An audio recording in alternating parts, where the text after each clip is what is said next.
ਜਿਹੜੇ ਦੂਸਰੇ ਲੋਕ ਹੈ ਉਹ ਲੁਕ ਛਿਪ ਕੇ ਜਿਹੜੇ ਹੈ ਆਪਣੇ ਲੋਕਾਂ ਨੂੰ ਹਥਿਆਰਾਂ ਦੀ ਟ੍ਰੇਨਿੰਗ ਦੇ ਰਹੇ ਹੈ, ਸ਼ਸਤਰਾਂ ਦੀ ਟ੍ਰੇਨਿੰਗ ਦੇ ਰਹੇ ਹੈ। ਅਸੀਂ ਲੁਕ ਛਿਪ ਕੇ ਨਹੀਂ ਦੇਾਂਗੇ, ਅਸੀਂ ਸ਼ਰੇਆਮ ਦੇਾਂਗੇ, ਖੁੱਲ੍ਹੇਆਮ ਦੇਾਂਗੇ। ਔਰ ਮਾਡਰਨ ਜਿਹੜੇ ਨੇ ਸ਼ਸਤਰ ਅਭਿਆਸ ਦੇ ਕੇਂਦਰ ਜਿਹਨੂੰ ਸ਼ੂਟਿੰਗ ਰੇਂਜਾਂ ਕਹਿੰਦੇ ਨੇ ਉਹ ਵੀ ਕਾਇਮ ਕੀਤੀਆਂ ਜਾਣ, ਕੋਈ ਹਰਜ ਨਹੀਂ ਹੈ। ਸਰਕਾਰ ਵੀ ਮੰਨਦੀ ਹੈ ਕਿ ਇਹ ਸ਼ੇਰਾਂ ਦੀ ਕੌਮ ਹੈ, ਕਿਉਂਕਿ ਸ਼ੇਰਾਂ ਨੂੰ ਕਾਬੂ ਕਰਨ ਵਾਸਤੇ ਵੱਡੇ ਵੱਡੇ ਪਿੰਜਰੇ ਜਿਹੜੇ ਨੇ ਜਾਂ ਵੱਡੀਆਂ ਵੱਡੀਆਂ ਦੀਵਾਰਾਂ ਖੜੀਆਂ ਕੀਤੀਆਂ ਜਾਂਦੀਆਂ। ਗਿੱਦੜਾਂ ਨੂੰ ਰੋਕਣ ਵਾਸਤੇ ਪਿੰਜਰੇ ਖੜੇ ਕਰਨ ਦੀ ਜ਼ਰੂਰਤ ਨਹੀਂ ਪੈਂਦੀ ਸਰਕਾਰਾਂ ਨੂੰ। 1984 ਦੇ ਵਿੱਚ ਸ੍ਰੀ ਅਕਾਲ ਤਖ਼ਤ ਸਾਹਿਬ, ਸੱਚਖੰਡ ਸ੍ਰੀ ਹਰਿਮੰਦਰ ਸਾਹਿਬ ਤੇ 37 ਹੋਰ ਗੁਰਦੁਆਰੇ ਸਾਹਿਬਾਨਾਂ ਦੇ ਵਿੱਚ ਹਮਲਿਆਂ ਦੇ ਰੂਪ ਦੇ ਵਿੱਚ ਨਿਕਲਿਆ ਕਿ ਕੋਈ ਖੁੱਲ੍ਹੇਆਮ ਮਾਨਸਾ ਵਰਗਾ ਖੁੱਲ੍ਹੇਆਮ ਕਹਿੰਦਾ ਹੈ ਔਰ ਸਾਡੇ ਵਰਗੇ ਦੱਬੀ ਜ਼ੁਬਾਨ 'ਚ ਕਹਿ ਦਿੰਦੇ ਆ। ਸਿੱਖਾਂ ਨੂੰ ਨੱਪਣ ਦੀ, ਸਿੱਖਾਂ ਨੂੰ ਕੁੱਟਣ ਦੀ ਪਾਲਿਸੀ ਜਿਹੜੀ ਹੈ ਉਸੇ ਵੇਲੇ ਤਿਆਰ ਹੋ ਗਈ ਸੀ ਔਰ ਤਿਆਰ ਕੀਤੀ ਸੀ ਜਵਾਹਰ ਲਾਲ ਨਹਿਰੂ ਨੇ। ਪੰਜਾਬ ਦੀ ਇਸ ਧਰਤੀ ਦੇ ਉੱਤੇ ਈਸਾਈਅਤ ਦਾ ਪ੍ਰਚਾਰ ਜਿਹੜਾ ਹੈ ਬੜੇ ਜ਼ੋਰ ਸ਼ੋਰ ਦੇ ਨਾਲ ਚਲਾਇਆ ਜਾ ਰਿਹਾ ਹੈ।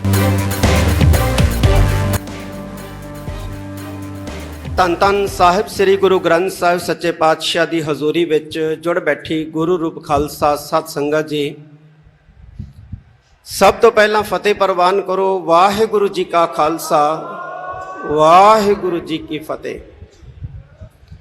ਅੱਜ ਅਸੀਂ ਸਾਰੇ ਉਹਨਾਂ ਮਹਾਨ ਯੋਧਿਆਂ ਸੂਰਬੀਰਾਂ ਨੂੰ ਯਾਦ ਕਰਨ ਵਾਸਤੇ ਇਕੱਠੇ ਹੋਏ ਹਾਂ, ਜਿਨ੍ਹਾਂ ਨੇ ਜੂਨ 1984 ਦੇ ਵਿੱਚ ਭਾਰਤੀ ਫੌਜ ਦਾ ਡਟ ਕੇ ਮੁਕਾਬਲਾ ਕਰਦਿਆਂ ਸ਼ਹਾਦਤਾਂ ਦੇ ਜਾਮ ਪੀਤੇ।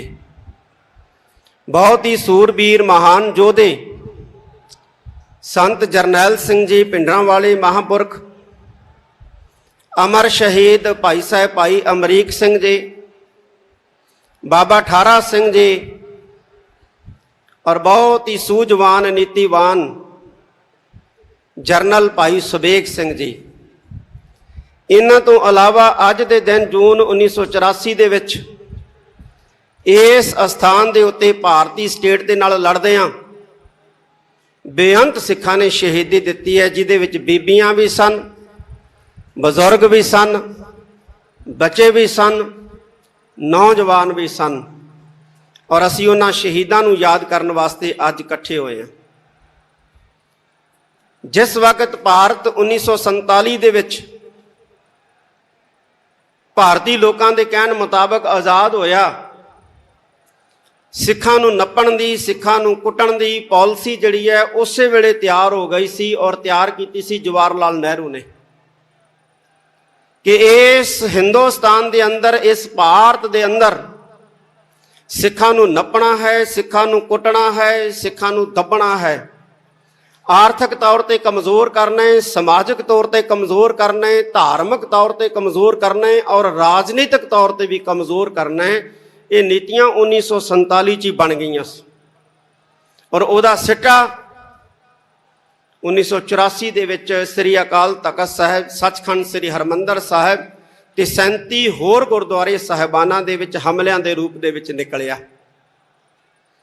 ਮੈਂ ਕੁਝ ਗੱਲਾਂ ਸਾਂਝੀਆਂ ਕਰਨੀਆਂ। ਇਹ ਜਿਹੜੀ ਬਾਦਸ਼ਾਹਤ ਦਾ ਸੰਕਲਪ ਹੈ ਜਾਂ ਰਾਜ ਦਾ ਸੰਕਲਪ ਹੈ, ਇਹ ਸਾਨੂੰ ਗੁਰੂ ਸਾਹਿਬਾਨ ਨੇ ਦਿੱਤਾ ਹੈ ਔਰ ਅਸੀਂ ਆਪਣੇ ਅਰਦਾਸ ਦੇ ਦੌਰਾਨ ਦੌਰੇ ਦੇ ਵਿੱਚ ਇਸ ਸੰਕਲਪ ਨੂੰ ਦੁਹਰਾਉਂਦੇ ਹਾਂ, ਰਾਜ ਕਰੇਗਾ ਖਾਲਸਾ, ਔਰ ਦੁਹਰਾਉਂਦੇ ਰਹਿਣਾ।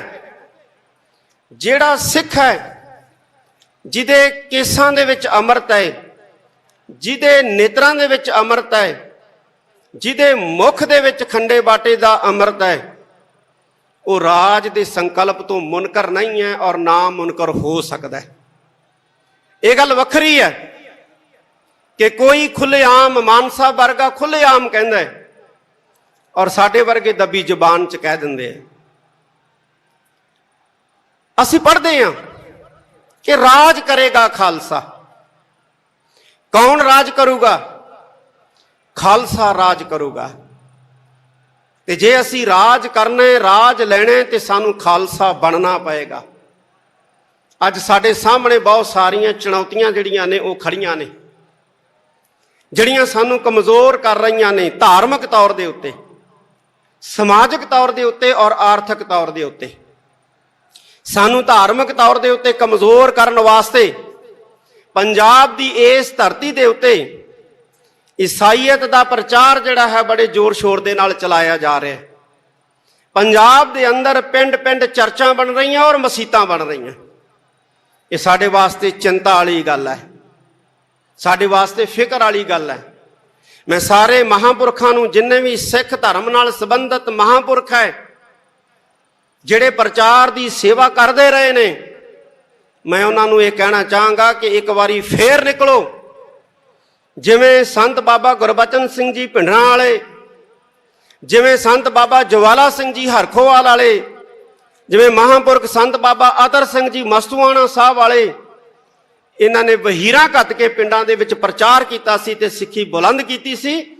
ਅੱਜ ਵੀ ਮੈਂ ਇਹਨਾਂ ਮਹਾਂਪੁਰਖਾਂ ਨੂੰ ਅਪੀਲ ਕਰੂੰਗਾ ਕਿ ਪਿੰਡਾਂ ਦੇ ਵਿੱਚ ਜਾ ਕੇ, ਖਾਸ ਤੌਰ ਤੇ ਬਾਰਡਰ ਏਰੀਏ ਦੇ ਪਿੰਡਾਂ ਦੇ ਵਿੱਚ ਜਾ ਕੇ ਸਿੱਖੀ ਨੂੰ ਮਜ਼ਬੂਤ ਕਰੋ। ਹੁਣ ਏਸੀ ਕਮਰਿਆਂ ਚੋਂ ਬਾਹਰ ਨਿਕਲਣ ਦਾ ਸਮਾਂ ਆ ਗਿਆ, ਪਿੰਡਾਂ ਦੇ ਵਿੱਚ ਜਾਣ ਦਾ ਸਮਾਂ ਆ ਗਿਆ, ਪਿੰਡਾਂ ਦੇ ਵਿੱਚ ਪ੍ਰਚਾਰ ਕਰਨ ਦਾ ਸਮਾਂ ਆ ਗਿਆ। ਕਿਉਂਕਿ ਜੇ ਅਸੀਂ ਧਾਰਮਿਕ ਤੌਰ ਤੇ ਮਜ਼ਬੂਤ ਨਾ ਹੋਵਾਂਗੇ, ਅਸੀਂ ਆਰਥਿਕ ਤੌਰ ਤੇ ਮਜ਼ਬੂਤ ਨਹੀਂ ਹੋਵਾਂਗੇ। ਅਸੀਂ ਆਰਥਿਕ ਤੌਰ ਤੇ ਮਜ਼ਬੂਤ ਨਹੀਂ ਹੋਵਾਂਗੇ, ਅਸੀਂ ਸਮਾਜਿਕ ਤੌਰ ਤੇ ਮਜ਼ਬੂਤ ਨਹੀਂ ਹੋਵਾਂਗੇ। ਤੇ ਜੇ ਅਸੀਂ ਧਾਰਮਿਕ ਤੌਰ ਤੇ ਕਮਜ਼ੋਰ ਹੋ ਗਏ, ਸਮਾਜਿਕ ਤੌਰ ਤੇ ਕਮਜ਼ੋਰ ਹੋ ਗਏ, ਆਰਥਿਕ ਤੌਰ ਤੇ ਕਮਜ਼ੋਰ ਹੋ ਗਏ, ਰਾਜਨੀਤਿਕ ਕਮਜ਼ੋਰੀ ਨੂੰ ਕੋਈ ਰੋਕ ਹੀ ਨਹੀਂ ਸਕਦਾ ਹੈ। ਰਾਜਨੀਤਿਕ ਕਮਜ਼ੋਰੀ ਆਏਗੀ ਹੀ ਆਏਗੀ ਔਰ ਅਸੀਂ ਉਹਨਾਂ ਰਾਜ ਤੋਂ ਦੂਰ ਹੋਵਾਂਗੇ ਜਿੰਨਾ ਧਾਰਮਿਕ ਤੌਰ ਤੇ ਕਮਜ਼ੋਰ ਹੋਵਾਂਗੇ। ਸਾਨੂੰ ਧਾਰਮਿਕ ਤੌਰ ਤੇ ਮਜ਼ਬੂਤ ਹੋਣ ਦੀ ਬਹੁਤ ਵੱਡੀ ਜ਼ਰੂਰਤ ਹੈ। ਸਾਡਾ ਨੌਜਵਾਨ ਨਸ਼ਿਆਂ 'ਚ ਗ੍ਰਿਫਤ ਹੋ ਰਿਹਾ ਹੈ, ਨੌਜਵਾਨ ਪੜ੍ਹਾਈ ਤੋਂ ਜਿਹੜਾ ਹੈ ਉਹ ਪਾਸਾ ਵੱਟ ਰਿਹਾ ਹੈ। ਨੌਜਵਾਨਾਂ ਦੇ ਅੰਦਰ ਕੌਮੀ ਜਜ਼ਬਾ ਜਿਹੜਾ ਹੈ ਉਹ ਪੈਦਾ ਕਰਨ ਦੀ ਅੱਜ ਸਭ ਤੋਂ ਵੱਡੀ ਸਾਧ ਸੰਗਤ ਦੀ ਜ਼ਰੂਰਤ ਹੈ। ਇੱਕ ਗੱਲ ਮੈਂ ਹੋਰ ਕਹਿਣੀ ਚਾਹੁੰਦਾ ਕਿ ਇਹ ਜਿਹੜੀ ਸਿੱਖ ਕੌਮ ਹੈ, ਇਹ ਮਰਦੇ ਮੁਜ਼ਾਹਦ ਧੰਨ ਧੰਨ ਸਾਹਿਬ ਸ੍ਰੀ ਗੁਰੂ ਗੋਬਿੰਦ ਸਿੰਘ ਪਾਤਸ਼ਾਹ ਦੀ ਪੈਦਾ ਕੀਤੀ, ਗੁਰੂ ਨਾਨਕ ਸਾਹਿਬ ਸੱਚੇ ਪਾਤਸ਼ਾਹ ਦੀ ਜਿਹੜੀ ਹੈ ਉਹ ਪ੍ਰਜਵਲਿਤ ਕੀਤੀ ਸ਼ੇਰਾਂ ਦੀ ਕੌਮ ਹੈ। ਇਸ ਵਾਰ ਸ੍ਰੀ ਅੰਮ੍ਰਿਤਸਰ ਸਾਹਿਬ ਦੇ ਆਸ-ਪਾਸ ਸਰਕਾਰ ਨੇ ਬਹੁਤ ਵੱਡਾ ਘੇਰਾ ਕੱਤਿਆ।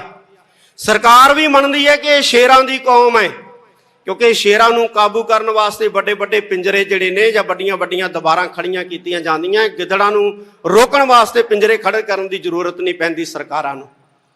ਪੁੱਛਿਆ ਵੀ ਇੰਨੇ ਸੁਰੱਖਿਆ ਘੇਰੇ ਕਿਉਂ?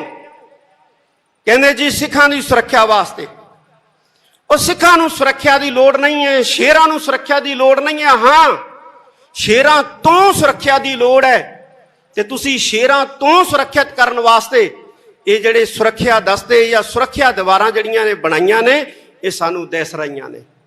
ਤੇ ਸ਼ੇਰ ਜਿਹੜਾ ਹੈ, ਜਿਹੜਾ ਗੁਰੂ ਗੋਬਿੰਦ ਸਿੰਘ ਮਹਾਰਾਜ ਦਾ ਪੈਦਾ ਕੀਤਾ ਖਾਲਸਾ ਹੈ, ਉਹ ਕਿਸੇ ਤੇ ਨਹੱਕਾ ਹਮਲਾ ਨਹੀਂ ਕਰਦਾ, ਕਿਸੇ ਤੇ ਬੇਵਜ੍ਹਾ ਜਿਹੜਾ ਹੈ ਆਪਣਾ ਪੰਜਾ ਨਹੀਂ ਮਾਰਦਾ, ਬੇਵਜ੍ਹਾ ਜਿਹੜਾ ਹੈ ਉਹ ਕਿਸੇ ਵੱਲ ਦਹਾੜਦਾ ਨਹੀਂ ਹੈ। ਹਾਂ, ਕੋਈ ਸਟੇਟ ਦਾ ਭੇਜਿਆ ਜਿਹੜਾ ਭੇਖੀ ਜਿਹੜਾ ਹੈ ਨਕਲੀ ਦਾੜੀ ਕੇਸ ਲਾ ਕੇ ਭਾਵੇਂ ਕੋਈ ਜ਼ੁਲਮ ਕਰ ਜੇ, ਭਾਵੇਂ ਕੋਈ ਕਿਸੇ ਤੇ ਜ਼ਬਰ ਕਰ ਜੇ, ਪਰ ਜਿਹੜਾ ਗੁਰੂ ਨਾਨਕ ਸਾਹਿਬ ਸੱਚੇ ਪਾਤਸ਼ਾਹ ਦਾ ਸਿੱਖ ਹੈ ਉਹ ਕਦੇ ਵੀ ਜ਼ੁਲਮ ਵੱਲ, ਜਿਹੜਾ ਜ਼ੁਲਮ ਰੋਕਦਾ ਜ਼ਰੂਰ ਹੈ ਲੇਕਿਨ ਜ਼ੁਲਮ ਨਹੀਂ ਕਰਦਾ। ਮੈਂ ਸਿੱਖ ਸੰਸਥਾਵਾਂ ਨੂੰ ਇਹ ਕਹਿਣਾ ਚਾਹਾਂਗਾ ਕਿ ਅੱਜ ਜ਼ਰੂਰਤ ਆ ਗਈ ਹੈ, ਜਿਵੇਂ ਧੰਨ ਗੁਰੂ ਅੰਗਦ ਦੇਵ ਜੀ ਮਹਾਰਾਜ ਨੇ ਖਡੂਰ ਸਾਹਿਬ ਦੀ ਧਰਤੀ ਦੇ ਉੱਤੇ ਮੱਲ ਅਖਾੜੇ ਕਾਇਮ ਕੀਤੇ ਸੀ। ਅੱਜ ਗੱਤਕਾ ਅਕੈਡਮੀਆਂ ਤੇ ਗੱਤਕੇ ਅਖਾੜੇ ਜਿਹੜੇ ਨੇ ਸਾਡੀਆਂ ਸੰਸਥਾਵਾਂ ਗੁਰਦੁਆਰਾ ਸਾਹਿਬਾਨ ਦੇ ਅੰਦਰ ਕਾਇਮ ਕਰਨ ਔਰ ਮਾਡਰਨ ਜਿਹੜੇ ਨੇ ਸ਼ਸਤਰ ਅਭਿਆਸ ਦੇ ਕੇਂਦਰ, ਜਿਹਨੂੰ ਸ਼ੂਟਿੰਗ ਰੇਂਜਾਂ ਕਹਿੰਦੇ ਨੇ, ਉਹ ਵੀ ਕਾਇਮ ਕੀਤੀਆਂ ਜਾਣ। ਕੋਈ ਹਰਜ ਨਹੀਂ ਹੈ ਸਾਧ ਸੰਗਤ ਜੀ। ਜਿਹੜੇ ਦੂਸਰੇ ਲੋਕ ਹੈ ਉਹ ਲੁਕ ਛਿਪ ਕੇ ਜਿਹੜੇ ਹੈ ਆਪਣੇ ਲੋਕਾਂ ਨੂੰ ਹਥਿਆਰਾਂ ਦੀ ਟ੍ਰੇਨਿੰਗ ਦੇ ਰਹੇ ਹੈ, ਸ਼ਸਤਰਾਂ ਦੀ ਟ੍ਰੇਨਿੰਗ ਦੇ ਰਹੇ ਹੈ। ਅਸੀਂ ਲੁਕ ਛਿਪ ਕੇ ਨਹੀਂ ਦੇਾਂਗੇ, ਅਸੀਂ ਸ਼ਰੇਆਮ ਦੇਾਂਗੇ, ਖੁੱਲ੍ਹੇਆਮ ਦੇਾਂਗੇ।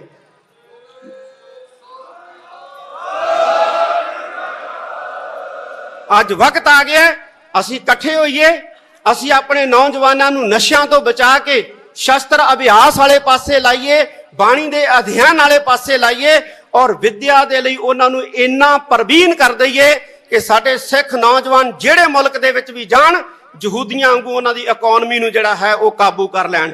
ਜਦੋਂ ਸਾਡੇ ਨੌਜਵਾਨ ਇਸ ਕਾਬਲ ਬਣ ਗਏ ਕਿ ਦੁਨੀਆ ਦੇ ਮੁਲਕਾਂ ਦੇ ਵਿੱਚ ਜਾ ਕੇ ਉਹਨਾਂ ਦੀਆਂ ਇਕਨੋਮੀਆਂ ਦੱਬ ਲਈਆਂ, ਤੇ ਸਾਡਾ ਰਾਜ ਜਿਹੜਾ ਹੈ ਦੁਨੀਆ ਦੀ ਕੋਈ ਤਾਕਤ ਜਿਹੜੀ ਹੈ ਉਹ ਰੋਕ ਨਹੀਂ ਸਕੂਗੀ।